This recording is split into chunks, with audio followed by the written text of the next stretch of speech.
Sejam todos bem-vindos a esta palestra doutrinária. Hoje nós vamos falar aqui do livro Libertação, que é do espírito André Luiz, a psicografia do Chico Xavier. É aquela lenda egípcia do peixinho vermelho. É muito interessante porque ela faz um paralelo muito grande com a doutrina espírita, tá? Então vamos lá. Ante as portas livres. Ante as portas livres de excesso ao trabalho cristão e ao conhecimento salutar que André Luiz vai desvelando, recordamos prazerosamente a antiga lenda egípcia do peixinho vermelho. Então vamos lá, a lenda. No centro de formoso jardim havia grande lago adornado de ladrilhos azul turquesa. Alimentado por diminuto canal de pedra, escoava suas águas do outro lado, através de um grande e uma grade muito estreita que ficava nesse recinto, né? Então, ele tinha a saída da água, era uma grade muito estreitinha. Nesse reduto, até pensando na própria doutrina espírita, né? É a passagem estreita também, né? Neste reduto acolhedor vivia toda uma comunidade de peixes a se refestelarem, nédios e satisfeitos, em complicadas locais e locas frescas e sombrias. Elegeram um dos concidadãos de Barbatana para os encargos de rei, e ali viviam plenamente despreocupados entre a gula e a preguiça, como todos nós humanos, né? Junto deles, porém, havia um peixinho vermelho e menosprezado de todos. Não conseguia pescar a mais leve larva, nem refugiar-se nos ninhos barrentos. Os outros, vorazes e gordalhudos, arrebentavam para si todas as formas de larvas e ocupavam displicentemente todos os lugares sagrados ao descaso. E não deixavam o coitado descansar, né? O peixinho vermelho que nadasse e sofresse. Por isso mesmo era visto em correria constante, perseguido pela canígula ou atormentado de fome, né? Assim como os médios, né, que se sentem deslocados de todos na sociedade. Não encontrando pouso no vastíssimo domicílio, o pobrezinho não dispunha de tempo para muito lazer e começou a estudar com bastante interesse. Quer dizer, procurar um caminho, né, como todos nós que chegamos à doutrina espírita, normalmente pelo sofrimento. Fez o inventário de todos os ladrilhos que enfeitavam as bordas do poço. Arrolou todos os buracos neles existentes e sabia com precisão onde se reuniria a maior massa de lama por ocasião dos aguaceiros, né, quando caía aquelas pancadas de chuva. Depois de muito tempo, à custa de longas peregrinações, encontrou a grade do escoadouro, que era aquela grade estreita. Frente da imprevista oportunidade de aventura benéfica, refletiu consigo: não será melhor pesquisar a vida e conhecer outros rumos? Optou pela mudança.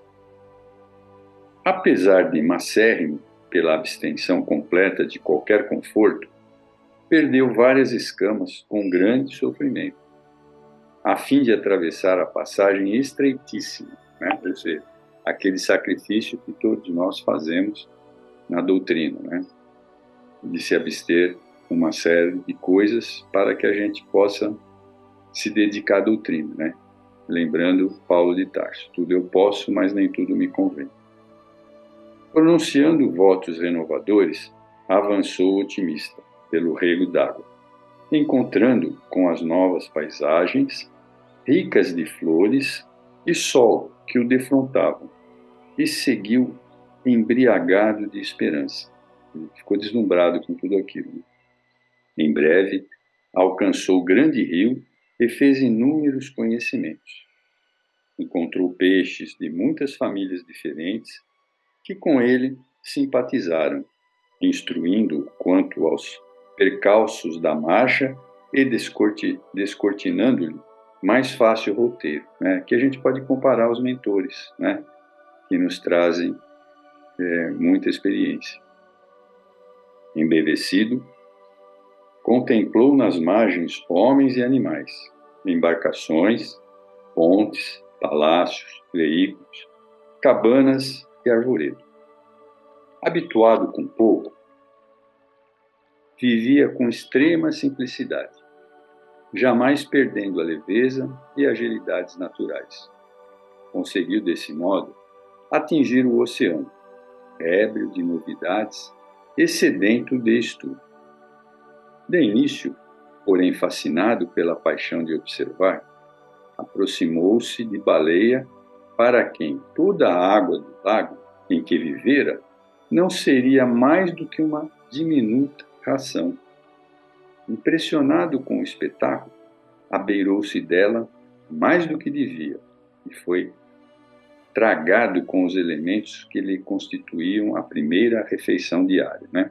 Assim como a gente se defronta, né, com os problemas da vida, né, com aqueles espíritos inferiores que se aproximam da gente, nos tentando a mudar o caminho.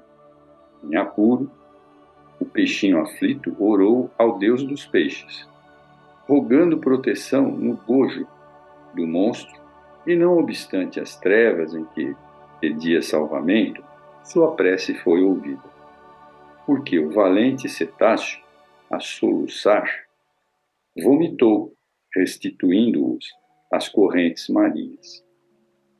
O pequeno viajante, agradecido e feliz, procurou companhias simpáticas e aprendeu a evitar os perigos e tentações, assim como nós espíritas, né? Vamos aprendendo ao longo da vida a desviar dos caminhos difíceis. O pequeno viajante, agradecido e feliz, procurou companhias simpáticas. Plenamente transformado em suas concepções do mundo, passou a reparar as infinitas riquezas da vida. Encontrou plantas luminosas, animais estranhos, estrelas móveis, flores diferentes no seio das árvores. Sobretudo, descobriu a existência de muitos peixinhos estudiosos e delgados, tanto quanto ele, junto dos quais se sentia maravilhosamente feliz, né? A gente vai convivendo com os mentores e começa a perceber a felicidade que está ao nosso redor. Vivia agora sorridente e calmo, no palácio de coral que elegera com centenas de amigos para a residência ditosa, quando, ao se referir ao seu começo laborioso, veio a saber que somente no mar as criaturas aquáticas dispunham de mais sólida garantia, de vez que, quando o estio, ou seja, aquela seca, se fizesse mais arrasadora, as águas de outras altitudes continuariam a correr para o oceano, né? Então era um lugar muito seguro. O peixinho pensou, e sentindo imensa compaixão daqueles com quem convivera na infância, deliberou consagrar-se à obra do progresso e salvação deles. Não seria justo regressar e anunciar-lhes a verdade, ou seja, passar todo esse conhecimento para aqueles peixes onde ele nasceu, naquele laguinho, né? Que é o que a gente faz com espíritas, né? Que é que os nossos sejam como nós. Então, não seria justo regressar e anunciar-lhes a verdade? Não seria nobre ampará-los, prestando-lhes a tempo valiosas informações? Não hesitou. Fortalecido pela generosidade de irmãos benfeitores com que ele viviam no palácio de coral, empreendeu comprida viagem de volta. Então ele resolveu regressar e contar para os outros peixes. Tornou ao rio, do rio dirigiu-se aos regatos, e dos regatos se encaminhou para os canaizinhos, que o conduziram ao primitivo lar. Esbelto e satisfeito, como sempre, pela vida de estudo e serviço a que se devotava, varou a grade e procurou ansiosamente os velhos companheiros. Estimulado pela proeza de amor que efetuava, supôs que ao seu regresso causasse surpresa e entusiasmos gerais. Certo, a coletividade inteira lhe celebraria o feito, mas depressa verificou que ninguém se mexia. Todos os peixes continuavam pesados e ociosos, repimpados nos grandes ninhos lodocentos, protegidos por flores de lótus, de onde saíam apenas para disputar as larvas, moscas ou minhocas desprezíveis. Gritou que voltara a casa, mas não houve quem lhe prestasse atenção, porquanto ninguém ali havia dado pela sua ausência. Ridicularizado, procurou então o rei de guelras enormes e comunicou-lhe a reveladora aventura. O soberano, algo entorpecido pela mania de grandeza, reuniu o povo e permitiu que o mensageiro se explicasse. O benfeitor, desprezado, valendo-se do ensejo, esclareceu com ênfase que havia outro mundo líquido, glorioso, sem fim.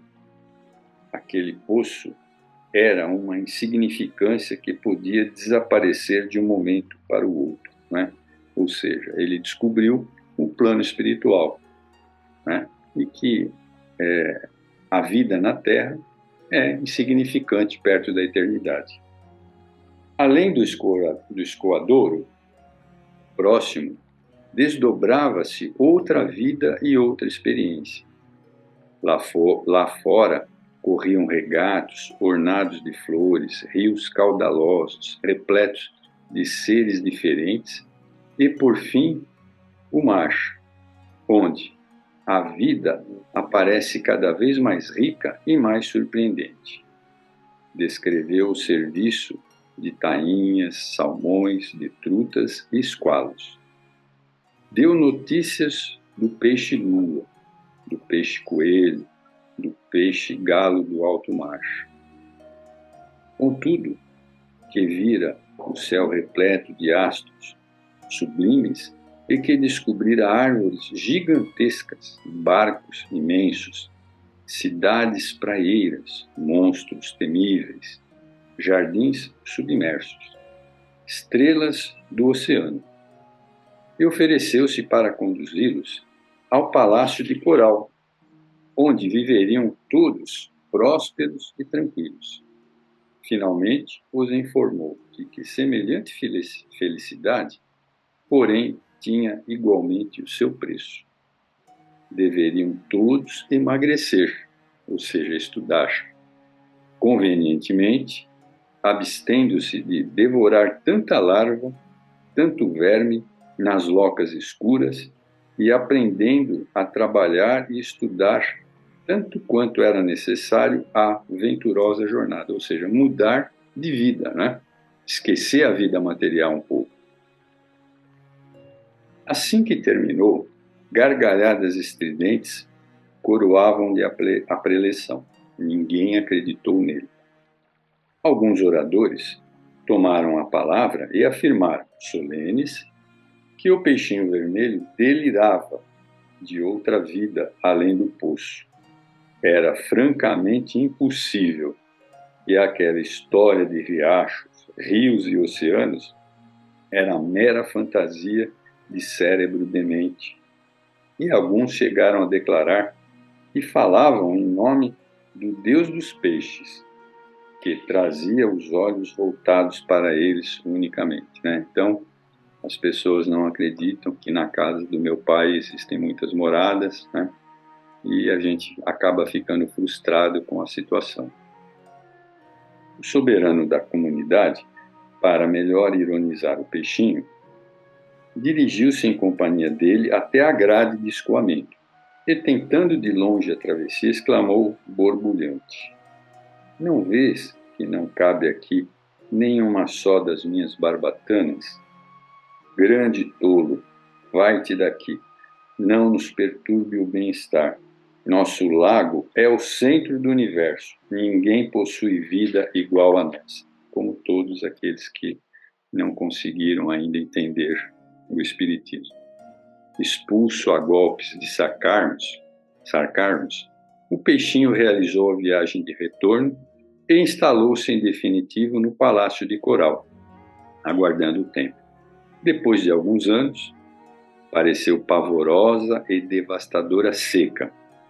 As águas desceram de nível e o poço onde viviam os peixes, pachorrentos e vaidosos, esvaziou-se, compelindo a comunidade inteira a perecer atolada na lama. Então, não acreditaram nele, tiveram dificuldade. Aí tem uma nota aqui do André Luiz, né? Do André Luiz não, do Emmanuel. O esforço de André Luiz buscando acender a luz nas trevas é semelhante à missão do peixinho vermelho, encantando com as descobertas o caminho infinito realizadas depois de muitos conflitos de sofrimento.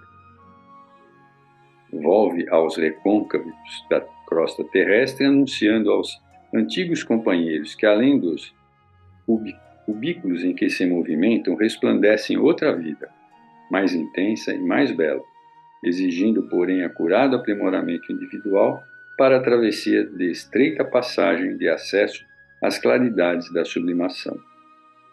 Fala, informa, prepara, esclarece. E essa é a obra do André Luiz nos seus diversos livros, né? Por isso que nós também precisamos acompanhar, estudar os livros da doutrina que o André Luiz nos coloca. Esta lenda egípcia do peixinho tem tudo a ver com a doutrina espírita. O peixinho vermelho, se sentindo diferente dos outros, que é a nossa mediunidade, começou a pesquisar e ter uma vida diferente dos outros. Estudou, percebeu novos caminhos e decidiu ir por eles. E esses novos caminhos são como os médiuns que se dedicam e decidem por estudar. Descobriu um mundo novo, cheio de novas possibilidades, e muito maior e mais esplendoroso do que aquele onde habitava junto com os outros peixes. Podemos comparar com o contato com os espíritos superiores que nos transmitem as grandes lições. Acabamos compreendendo com médiuns que o universo é a casa de Deus. O peixinho, deslumbrado com as novas e ricas experiências, quis voltar e levar as experiências aos seus amigos, no restrito lago em que vivia. Nós também, com entusiasmo, queremos transmitir os conhecimentos adquiridos aos nossos entes queridos. Como o peixinho, também somos, na maior parte das vezes, incompreendidos e ridicularizados, o que nos deixa muitas vezes frustrados. Assim como o peixe, vamos aprendendo a dificuldade dos outros e acabamos respeitando o fato de que cada um está em um patamar de evolução espiritual para entender a obra de Deus. Finalmente entendemos que a obra de Kardec nos abre uma imensa porta que alarga os nossos horizontes para a vida espiritual. Portanto, esta lenda trazida à sabedoria popular sobre a grande obra de Deus, né? E ela é muito interessante, faz um grande paralelo. Bem, eu queria agradecer e vamos terminar por aqui. Muito obrigado.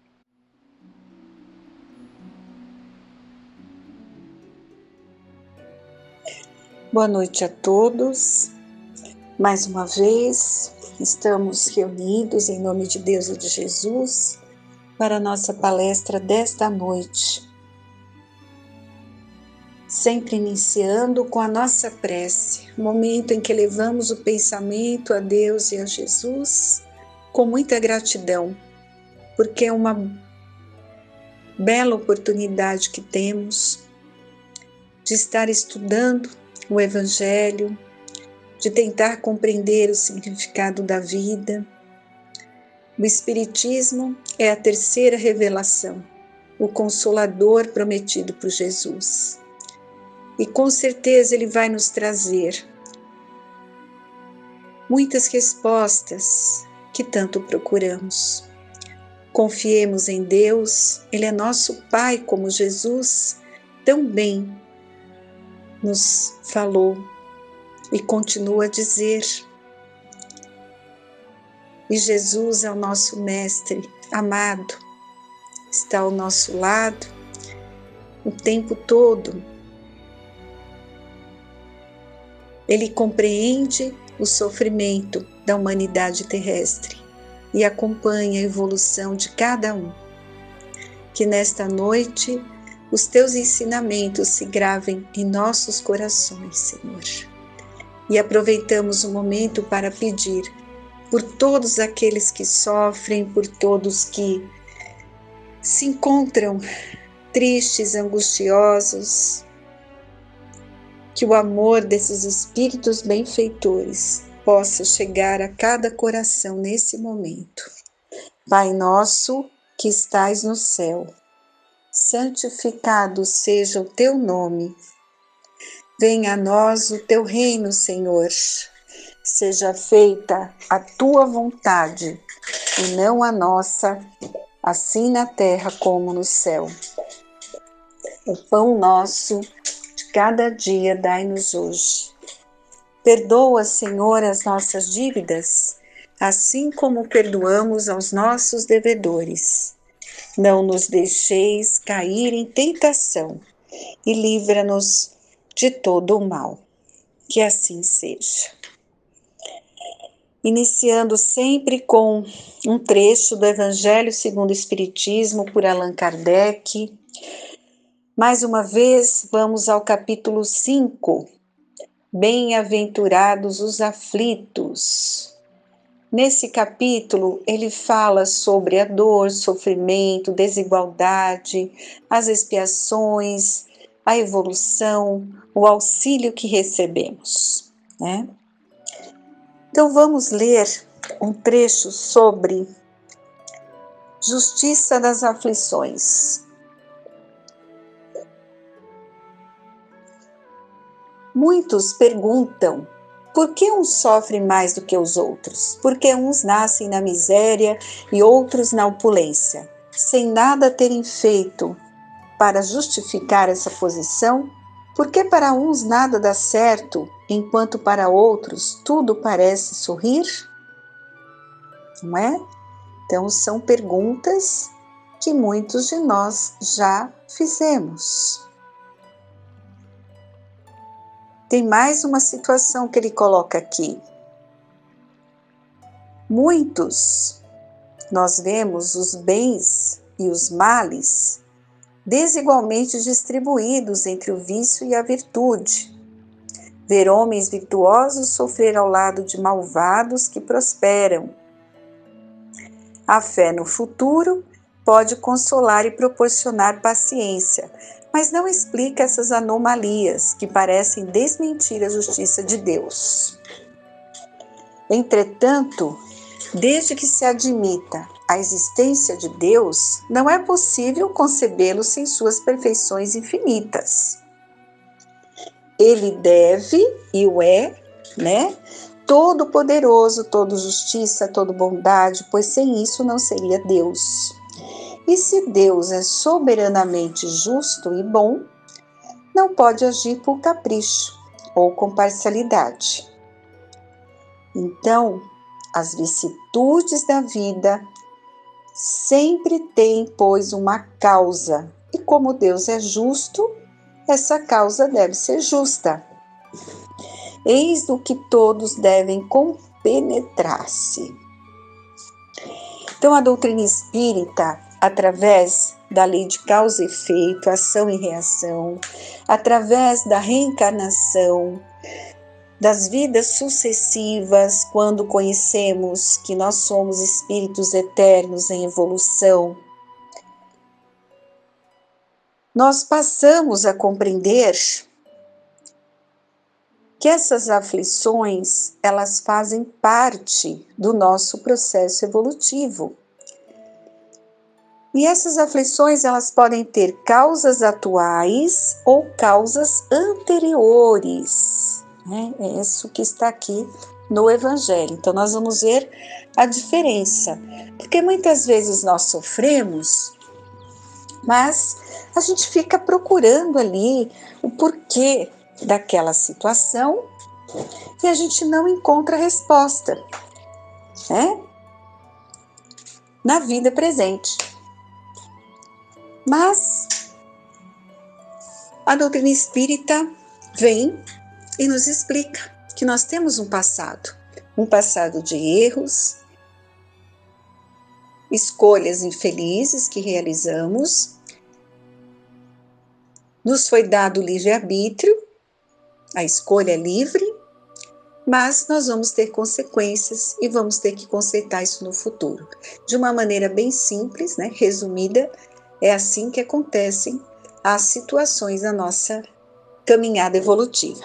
Então vamos ver o que ele fala sobre as causas atuais. As vicissitudes da vida são de duas espécies, né? Ou seja, tem duas origens. Umas têm sua causa na vida presente e outras fora desta vida. Quantos homens caem por sua própria culpa?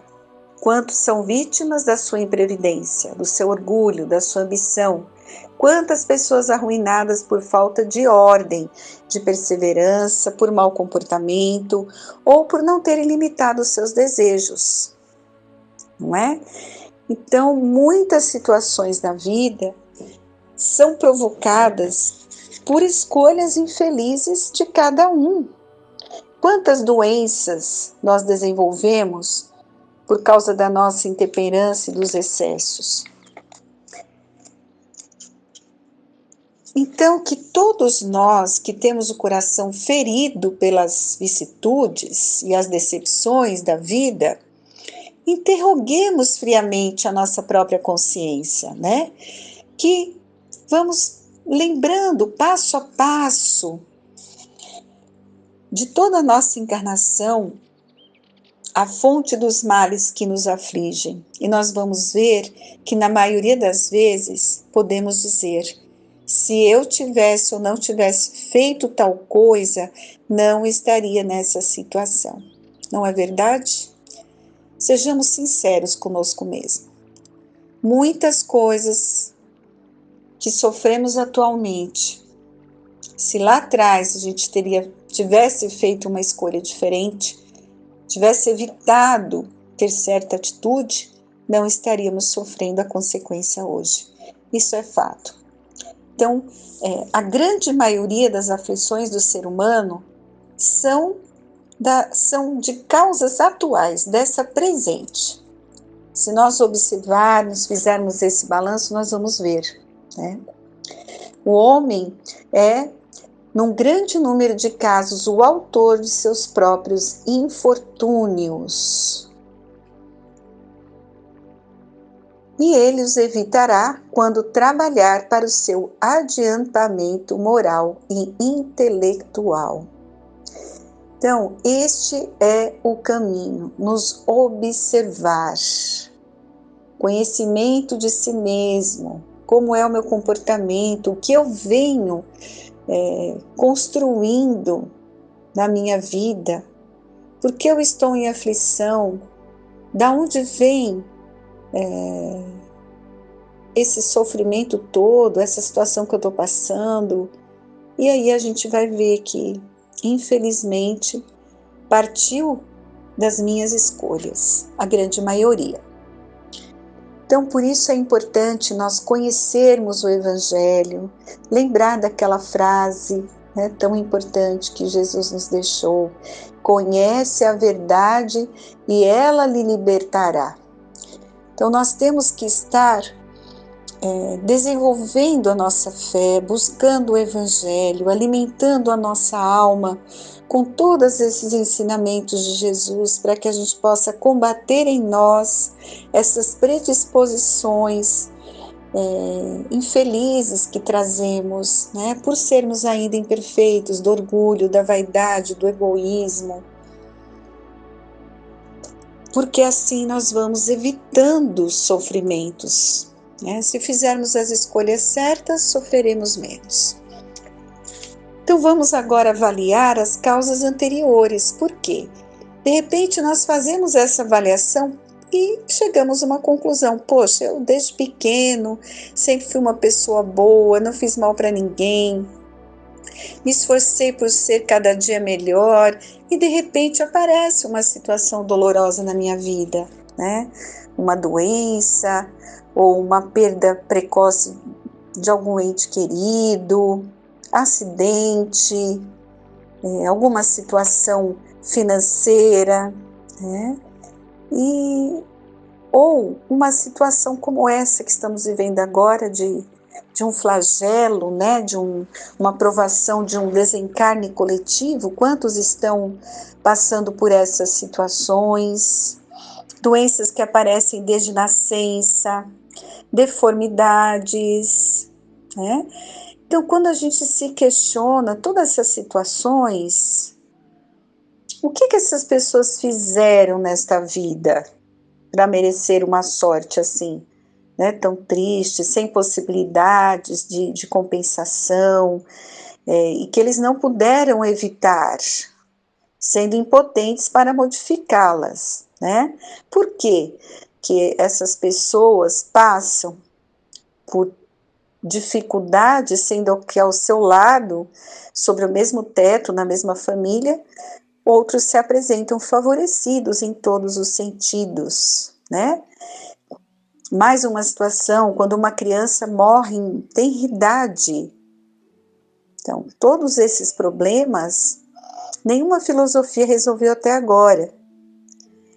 Anomalias que nenhuma religião pode justificar. E que seriam a negação da bondade e da justiça de Deus, não é? Se fosse só uma vida, por que aquele ser passa por essa provação? Mas a luz da reencarnação muda tudo. Há uma razão de ser por aquele ser estar passando por essa provação. É um resgate, né? Porque Deus não castiga ninguém. Nós temos o nosso livre-arbítrio, vamos construindo a nossa evolução, respeitam as nossas escolhas, que vão ter consequências, mas nós vamos ter que corrigir lá na frente, né? Então, algo essas criaturas fizeram, né, para que elas sofressem essas situações mais difíceis no momento. É isso que nos explica a doutrina espírita quando ela fala da reencarnação. Todo efeito tem uma causa, não é? Nós temos esse axioma, todo efeito tem uma causa. E essas misérias, elas são efeitos que devem ter a sua causa. E desde que se admita a existência de um Deus justo, essa causa deve ser justa. O homem não é, portanto, punido sempre ou completamente punido na sua existência presente, mas jamais escapa às consequências das suas faltas. Entendem? Então, nós somos livres, vamos escolhendo os nossos caminhos, o nosso comportamento, só que tudo isso vai ter uma consequência, né? Se eu escolho uma situação difícil, de um excesso, lá na frente eu vou ter que responder por isso. Não tem como fugir, né? Nós vamos ter que evoluir. E para evoluir, a gente vai ter que passar pela expiação e provas de tudo aquilo que nós, infelizmente, fizemos de errado. E sempre lembrar, é consequência, não é castigo de Deus. O homem, ele sofre aquilo que fez os outros sofrerem. Se ele foi duro e desumano, poderá ser, por sua vez, tratado com dureza e desumanidade. Se foi orgulhoso, poderá nascer numa condição humilhante. Se foi avarento, egoísta ou se empregou mal a sua fortuna, poderá ver-se privado do necessário. Se foi mau filho, poderá sofrer com os próprios filhos, e assim por diante. Vejam, isso está aqui no Evangelho. Deu para entender como que nós vamos resgatar os nossos erros, as nossas escolhas infelizes? É sofrendo aquilo que nós provocamos nos outros, não é? Veja, meu comportamento, se eu fui duro, desumano, eu vou ter que passar por uma situação assim no futuro para poder sentir na pele aquela atitude infeliz que eu tive, né? Se eu fui mau filho, eu posso ter depois filhos também que vão me tratar mal. E não é castigo, né? Eu que desenvolvi isso e agora eu tenho que consertar. É assim que a justiça de Deus acontece. E lembrar sempre, né, que não podemos esquecer que nós estamos no mundo inferior. E estamos nele porque ainda somos imperfeitos. Se nós estivéssemos no mundo mais avançado, não teria de sofrer e nem passar por essas provações todas, né? Então, nós temos que estar muito atentos com todas essas situações que a vida nos apresenta. Lembre-se que existem as provas e as expiações, né? As provas são testes, são avaliações que nós passamos. Nem sempre é uma expiação, né? A gente pode estar passando por uma prova para tentar progredir um pouco mais rápido. A gente solicita uma situação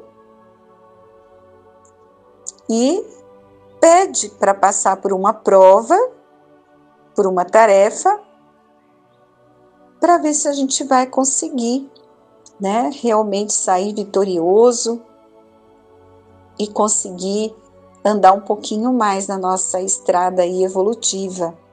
Agora, a expiação, ela é uma purificação de crimes ou faltas cometidas, um sofrimento que compensa uma culpa. Tá? A expiação ela vem como um resgate, na grande maioria, de faltas cometidas. A expiação, ela pode servir de prova também, né? De repente eu posso pedir para passar por uma situação para me testar. Quando eu chego num grau de esclarecimento, de entendimento, eu posso pedir uma expiação, né? E se eu sair vitorioso, vou estar progredindo um pouquinho mais rápido. É assim que nós vamos construindo a nossa evolução.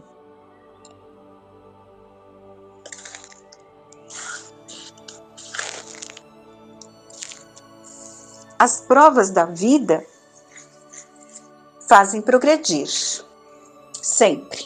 O objetivo é a evolução. E quando bem suportadas, apagam as faltas e purificam a nossa alma, né? São o remédio que limpa a ferida e cura o doente. E quanto mais grave o mal, mais enérgico deve ser o remédio. Aquele, portanto, que muito sofre, deve dizer que tinha muito a expiar e alegrar-se de ser curado logo. E dele depende, por meio da resignação, tornar-se proveitoso o seu sofrimento e não perder os seus resultados por causa de reclamações, sem o que teria de recomeçar. Assim termina a nossa mensagem, né? Não é fácil, né? Porque o primeiro passo é compreender tudo aquilo que nós passamos, lembrar que tudo isso tem uma razão de ser e que acontece para nosso progresso. A gente tem que aceitar, tem que suportar, sem reclamação. e ficar feliz, porque Deus está dando a oportunidade da gente estar resgatando, né? Então lembremos desses ensinamentos valiosos. Esse capítulo todo é muito bom, né? Porque ele nos fala da resignação, de termos ali compreensão e alegria de viver, do bem sofrer e mal sofrer. Então peçamos a Deus, né, que possamos a cada dia compreender esses ensinamentos tão valiosos à luz da reencarnação. Quando sabemos que somos espíritos eternos, tudo muda, né? Conseguimos entender o porquê da dor, o porquê do sofrimento.